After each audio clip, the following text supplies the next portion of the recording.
복음 가운데서도 우리를 지키시고 새벽 기도 가운데로 인도하시는 좋으신 아버지 하나님, 오늘도 그 하나님의 그 은혜에 덧입고자 주 앞에 나왔사오니 말씀을 통하여서 아버지의 마음이 깨달아지게 도와주시고 그 하나님이 이스라엘 백성들을 그렇게 사랑했던 것처럼 오늘 이 순간에도 우리를 사랑하고 계심을 볼 수 있도록 은혜 허락하여 주옵소서. 예수 그리스도의 이름으로 기도하옵나이다. 아멘. 스가랴서 9장입니다.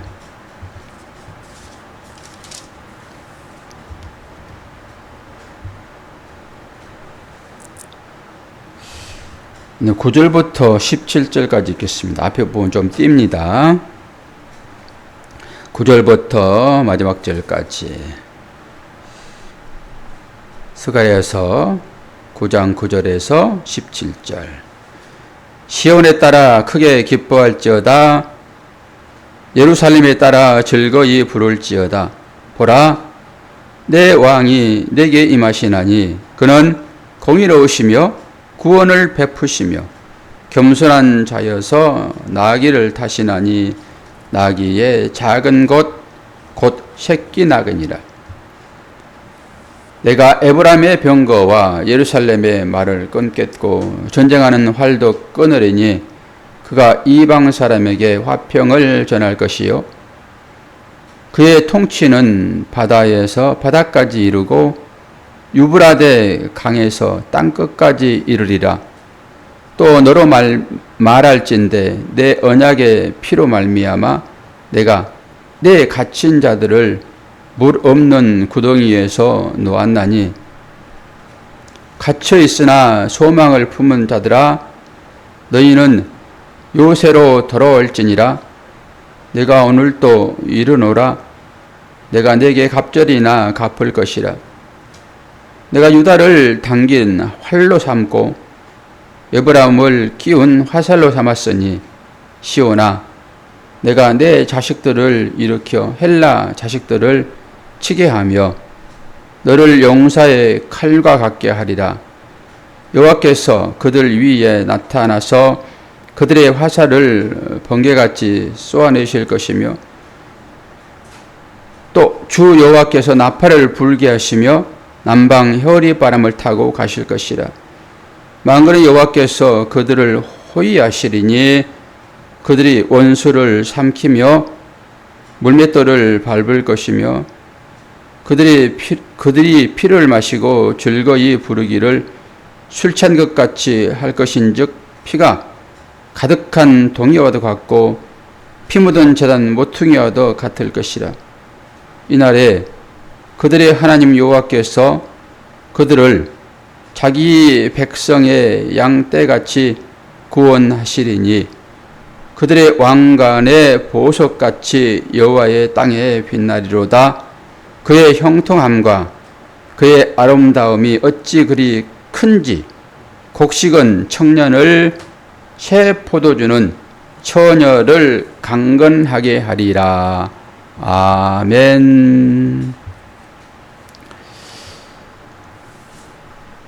결국 이 말씀의 전체적인 맥락은 이제 예루살렘에 평화가 온다 이런 것들입니다. 하나님의 권력에 맞섰던 모든 것들은 다 멸망하고 예루살렘에 평화가 올 것이다. 그런 얘기입니다. 이제 하나님은 심판을 하시기 전에 먼저 뭘 베푸십니까? 은혜를 베푸십니다. 은혜를 베풀 때 깨닫고 돌아오는 자는 이렇게 될 것이다 라고 하는 것입니다. 그래서 평화의 왕으로 오신 나귀 새끼를 타신 주님을 얘기하고 있어요. 지금. 오늘 이 본문이 참 많이 인용되는 말씀이잖아요. 이 구절이 그런 것이죠. 그는 공의를 베푸시며 구원을 베푸시며 겸손하여서 나귀를 타시나니 나귀의 작은 것 곧 새끼 나귀니라. 이제 이 일이 신약에 그대로 이루어지잖아요. 주께서 괜히 나귀를 타고 오실까요? 주님은 만왕의 왕으로 오시잖아요. 왕은 백마를 타고 오셔야 되죠. 그게 힘을 상징하는 것이니까. 이제 그런데 이 시각은 유대인들의 시각이잖아요. 아니, 근사하게 주님이 오셔야 되죠. 그리고 자기들을 이 로마의 압제에서 해방시켜야지 참 왕이죠. 근데 주님이 등장하는 그 시점, 아기로 등장하는 그것부터가 그들의 시선이 어디로 가야 된다라고 하는 것입니까? 그 구유에 탄생하시는 아기 예수님, 이런 것 하나만 보더라도 많은 내용을 품고 있죠. 굳이 나귀 새끼를 끌고 오라 해가지고 그걸 타시잖아요. 그러니까 이런 얘기를 가지고 겸손하신 주님, 그 구약을 이루시는 주님, 다 맞습니다. 근데 저는 좀 색다르게 오늘 해석을 좀 해보고 싶어요.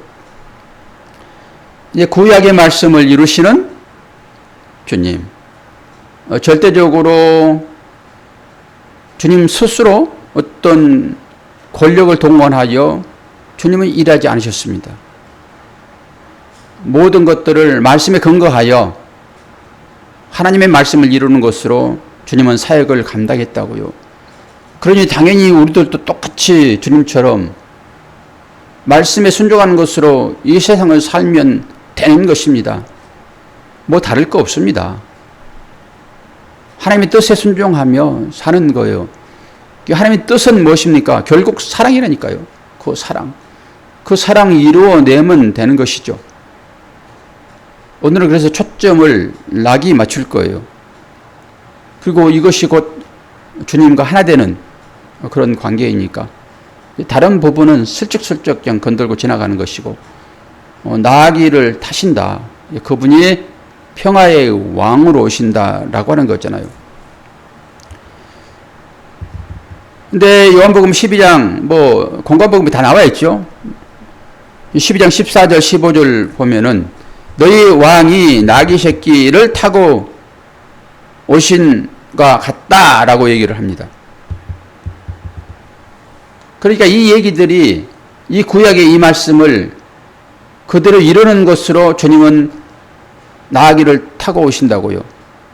이제 그럴 때 진짜 나귀가 어떤 것인데 그냥 단순히 구약만 이루시는 것으로 주님이 이 땅에 오셨는가? 그것도 한번 생각해 봐야 되겠죠. 구약의 모든 말씀들은 예수 그리스도를 상징적으로 전부 보여주고 있죠. 그리고 그 구약의 그 주님이 신약에 딱 오시잖아요. 그래서 모든 것을 다 이루시는 것으로 십자가에 달려 돌아가십니다. 그렇게 오시는 거죠. 근데 처음 나귀는 돈 있고 권력 있고 하는 부자들이 탔다고 합니다. 처음 나귀는. 그런데 말이 등장을 하고 하면서 나귀는 점차 가난한 자들이 타고 짐을 나르는 그런 것으로 나귀가 쓰임 받았다라고 하는 것이죠. 처음에는 부자들이 탔다고요. 그런 것이죠. 우리가 나귀를 운송수단이라고 보았을 때 차를 그렇게 볼 수도 있잖아요.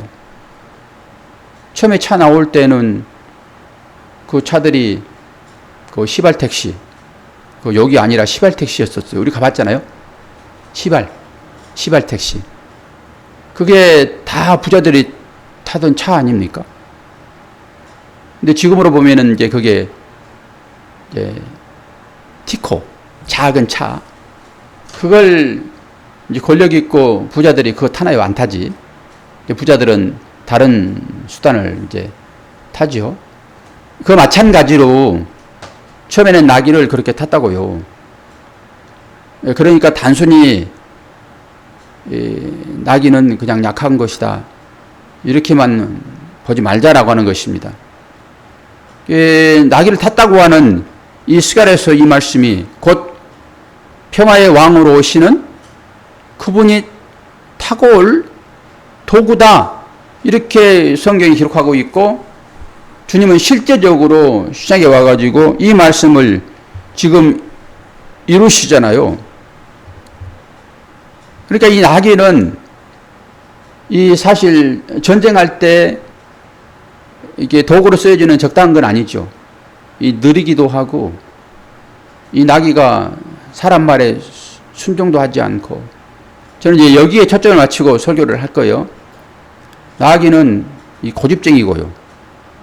그리고 이제 부정한 짐승 중에 나귀가 들어가는 거거든요.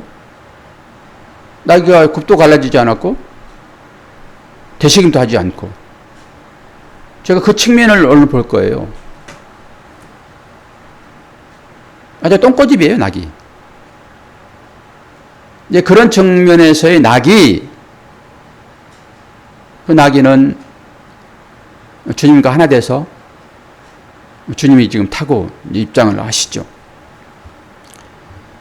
그리고 왜 나귀를 타시는가라는 측면에서 다시 한번 보게 되면은 사무엘상 1장 33절에 그때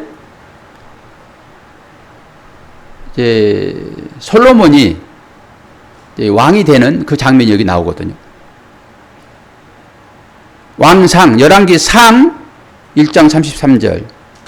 사무엘 하가 끝나고 열왕기상이 등장하잖아요. 사무엘 상하는 전부 다윗에 대한 얘기입니다. 특별히 사무엘 하는 다윗에 대한 얘기죠. 이제 다윗이 나이 들어가가지고 이제 누워있을 때, 그때 다윗의 아들들이 그 왕권 쟁탈전을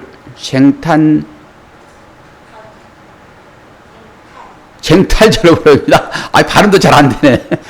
쟁탈. 이제 그러면서 반란을 일으켜요. 그때 밧세바와 나단이 서로 협력해가지고 기력이 없는 침상에 누워있는 다윗에게 가가지고, 아니, 당신 약속하지 않았습니까? 솔로몬에게 왕위를 넘겨주겠다고. 그런데 지금 당신의 아들들이 지금 왕좌에 앉았습니다. 그러니까 다윗이 깜짝 놀라가지고, 야, 그러면 안 되지. 내가 약속한 게 있는데. 그리고 이 다윗을 어떻게 합니까? 열왕기상 1장 33절 뒷부분, 내 아들 솔로몬을 노새에 태우고, 이게 낙입니다. 노새에 태우고 기온으로 인도하여 내려가고, 거기에서 뭐 합니까? 기름을 붓습니다. 이제 기름 부음을 다 아시죠? 지난주에 설교했으니까. 기름 부음이라고 하는 것은 곧 예수가 그리스도라고 하는 거잖아요. 결국 제물로 오신 예수님. 그 제물은 뭐 하기 위한 것입니까? 죄를 없애는 거잖아요. 그리스도가 되지 않으면은 제물이 안 되는 거니까 예수는 나와 상관이 없다라고 하는 거잖아요. 결론적으로. 기름 부으로 내려갑니다. 뭐 타고요? 노새 타고요. 평화의 왕으로 오시는 그분이 솔로몬이에요. 샬롬이요. 또 하나를 우리가 봤잖아요. 그 그리스도라 하는 예수가 난다라고 할 때 그 야곱의 아내 마리아를 통해서 나오잖아요. 근데 구약에 가게 되면은 야곱이 누구를 낳습니까? 요셉을 낳는다니까요. 야곱이 요셉을 낳아요. 그러니까 전부 다 똑같단 말이에요. 요셉의 아내가 마리아잖아요. 맞습니까? 물론 성령으로 나신 분이라서 우리가 육신의 어떤 것을 생각하면은 맞지는 않지만은 어쨌든 가계로 보게 되면은 그건 요셉의 아내인 것이잖아요. 그 요셉은 아버지 야곱이. 그러면은 이게 구약과 신약이 딱 맞는다니까요. 이게 신기하게 아기가 맞아요. 그런 측면에서 구약은 전부 다 이미지로 등장을 하는 것이고 그 이미지가 신약으로 이루어진단 말이에요. 이 솔로몬도 내나 마찬가지예요. 솔로몬도 지금 노새를 탔다라고 하는 것은 솔로몬은 평화의 왕이니까 평화의 왕은 노새를 탈 수밖에 없어요. 그게 힘의 상징이 아니니까요. 그런 측면에서 예수께서 나귀를 타셨다라고 하게 되면 딱 맞아떨어져요. 그렇게 다 해석을 다 하니까요. 그게 맞는 거고요. 그리고 주님이 허무하게 십자가를 통해 가지고 이스라엘 백성들이 생각하는 그런 왕으로 오시는 것이 아니라 아주 보잘것없는 그런 왕으로 오셔서 이 일을 지금 완성해 버리잖아요. 그리고 다 이루셔 버리시잖아요. 구약을 이루시는 것입니다. 말씀을 이루신다니까요. 그런 것으로 십자가가 서는 거예요. 그래서 십자가가 빠져버리면 신앙은 아무것도 아닙니다. 그런 측면에서 결국 솔로몬이 탔던 그 노새, 그것을 지금 타고 있단 말이에요. 스가랴서 예언에 그게 나오는 거예요. 그리고 주님은 똑같이 이 예언의 말씀을 이루시는 것으로 나귀를 타신단 말이에요. 괜히 나귀를 타는 것이 아니라. 그러니까 이 나귀를 타니 뭐 말을 타니 이런 것에 초점이 있지 않아요. 이 모든 말씀이 나와 상관이 있어야 되는 거잖아요. 그러니까 현실적으로 내가 주님과 연합되어 있는가? 그리고 내 모든 이 악들을, 이 불의들을, 이 거짓들을, 이 죄악들을 주님이 다 담당하셨는가라고 하는 측면이잖아요. 그 악이 그대로 있다 하게 되면은, 불의가 그대로 있다 하게 되면은 무슨 우리에게 소망이 있습니까? 하나님 나라에서는 악은 0.1%도 없어야지 가는 곳이 하나님 나라인데, 이제 그런 측면으로 이걸 조금 더 깊이 보면은 그게 나오는 거예요, 그게. 이제 그러기 전에 한번 또 살펴봐요. 여기 지금 9절과 이 9절과 10절이 이게 완전히 상반된 얘기더라고, 보니까요. 9절은 나귀 타시는 평화의 왕, 아주 약한 측면의 말씀인 거예요. 평화의 왕, 나귀를 타시는 평화의 왕이니까, 나귀 새끼는 약하잖아요. 더구나 새끼니까. 그 평화의 왕과 10절에는 뭘 얘기합니까? 내가 에브라임의 병거, 예루살렘의 말, 이건 힘을 상징하잖아요. 에브라임은 요셉의 자녀잖아요. 므낫세와 에브라임. 그래서 야곱이 축복할 때도 다시 한번 봤는데요. 야곱이 10명의 아들들을 축복할 땐 마지막으로 별도로 나오고요. 이 에브라임 축복할 때는 그 전장이 나옵니다. 그래, 에브라임이 받은 땅이 어떤 땅인지 아세요? 정말로 비옥한 땅입니다. 구릉지고요. 그 이제 이스라엘의 지도를 보게 되면은 그 초생딸 모양의 어떤 비옥한 땅이 있단 말이에요. 저 해안가로 인해 가지고 쭉 그 아브라함이 거쳐온 그 길이요. 그게 구릉지이며 아주 비옥한 땅입니다. 당연히 비옥한 땅이라고 그러면은 축복이 땅인 것이죠. 그러니까 여기 나오는 거예요. 에브라임의 병거, 힘이 있단 말이에요, 힘이. 예루살렘 말, 이건 뭡니까? 이 풍요를 상징한단 말이에요. 그런데 풍요가 오면은 거기에 믿음이 있을 것 같습니까? 신기하게요. 우리는 물질이 많아지면은 교만하게 되어 있습니다. 그거 전부 자랑거리로 우리가 내세우잖아요. 그래서 그걸 끊었을 때 그거 어떻게 대처하는가가 곧 믿음 있는 거예요. 우리가 살펴봐야 되겠습니다. 그래서 이제 오늘 9절 말씀과 10절 말씀이 완전히 상반된 그런 땅이라고요. 그런 땅. 이 땅이 이들이 차지하고 있는 땅이 어디까지입니까? 바다에서 바다까지 이루고 유브라데 강까지 땅 끝까지 이룬다. 얼마나 풍요의 상징입니까, 이게? 이게 솔로몬이 차지했던 땅이란 말입니다, 이게. 동쪽에서부터 서쪽 끝까지 다 차지한 땅들이에요, 이게. 그런데 이거 다 없애겠다라고 하는 거잖아요. 누가 와가지고.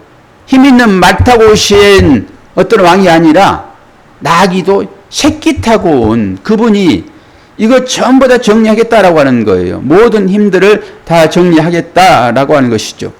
그리고 이제 14절에서 15절을 보면은 여호와께서 그들 위에 나타나서 그들의 화살을 번개같이 쏘시며, 지금 번개가 막 치잖아요. 이건 화살이에요, 화살. 이 영적 전쟁 가운데 보여지는 것들이잖아요, 이게. 그리고 나팔을 불게 하신다. 나팔이 뭡니까? 천둥이잖아요, 천둥. 실제로 보게 되면은. 그리고 15절 보니까 만군의 여호와께서 그들을 호위하시리니 그들이 원수를 삼키며 물맷돌을 밟을 것이다. 여기서 물맷돌은 우박입니다. 이렇게 단어를 좀 이제 보시면 되겠고, 결국에는 어떻게 한다고요? 17절. 그의 16절도 볼까요? 이날에 그들의 하나님 여호와께서 그들을 자기 백성의 양떼같이 구원하시리니 그들의 왕관의 보석같이 여호와의 땅에 빛나리로다. 그의 형통함과 그의 아름다움이 어찌 그리 큰지 곡식은 청년을, 새 포도주는 처녀를 강건하게 하리라. 오늘 구원을 베풀 어린 양 예수 그리스도를 얘기하고 있어요. 어제도 충분하게 우리가 아멘 아멘 얘기했잖아요. 우리 어제 그 복 아주 흠뻑 받았지요? 권사님? 네. 사모님은 죽으시느라고 그 복을 못 받아가지고 잠복을 받았으나 오늘 다시 한번 이 복을 얘기하고 있어요. 이 복을 우리 모두에게 이 복을 좀 주겠다라고 하는 것입니다. 이 스가랴서와 한상을 통해 가지고 이 재앙들을 말씀을 하시고, 그러고 나서 여호와의 말씀이 임하여 이들에게 주는 계속적인 구원의 말씀이란 말입니다. 근데 제가 마지막으로 이제 제 나름대로의 낙이 이를 생각했는데 그것만 이제 해석을 좀 하고 이제 풀어낼 거예요. 우리가 이제 이런 말씀들을 구약을 이루는 말씀으로 주께서 평화의 왕으로 오셨다. 너무나도 귀한 말씀 아닙니까? 그리고 그 왕이 우리를 기쁘게 할 것이다. 그리고 끝내버리면은 나는 십자가와 어떤 관계가 있는가? 이것을 생각을 해야 되는 거거든요. 그러니까 그 일은 별도의 일인 거예요, 그냥. 나와 상관없는. 물론 나와 연결이 돼가지고 마지막에 그렇게 나오겠지라고 하는 것을 보면은 나를 비춰볼 수는 없습니다. 그러면은 제가 아까 초반에 얘기했던 대로 이 노새, 낙이, 이거는 똥꼬집이라니까요. 낙의 특성입니다, 그게. 그 낙이. 그리고 나귀는 굽도 갈라지지 아니하였고 되새김질도 안 한다고요. 그리고 이게 또 우둔해요.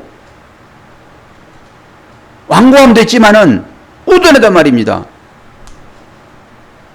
이제 그런 측면으로 이 나귀를 보면은 성경이 달리 보입니다. 그거 별도로 따로 있으면은 이건 폐기 처분할 거예요, 그거. 아무짝에도 쓸모없잖아요.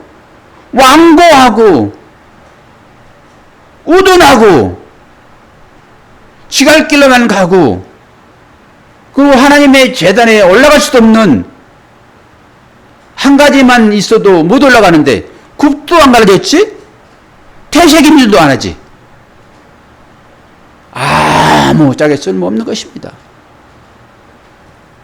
그런데 주님이 왜 그걸 타시냐고요? 영택하신 사모님, 해석 좀 해보세요. 주님이 왜 그걸 타시냐고요? 그 위에 올라탔다라고 하는 것은 그것과 하나 됐다라고 하는 의미예요. 그것과.